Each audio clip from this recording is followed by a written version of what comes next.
సరఫరా చేయాల్సిన బాధ్యత కేంద్ర ప్రభుత్వంపై ఉందని, ఒకవేళ తెలంగాణకు సరిపడా యూరియా ఇవ్వకపోతే బీజేపీ నాయకుల ఇళ్ల ముందు కూర్చుంటామని మంత్రి పొన్నం ప్రభాకర్ హెచ్చరించారు.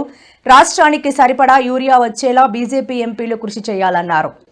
దేశం మొత్తం కేంద్రమే యూరియా సప్లై చేస్తుందని, కేంద్రం యూరియా ఇస్తే రాష్ట్రాలు సప్లై చేస్తాయన్నారు. ప్రజల నుంచి వినతి పత్రాలు స్వీకరించారు.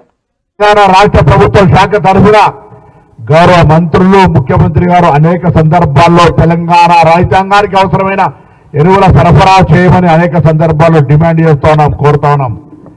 ఈరోజు తెలంగాణ రైతులకు అవసరమైన ఎరువుల సరఫరా తయారు చేసే బాధ్యత 100% కేంద్ర ప్రభుత్వందే.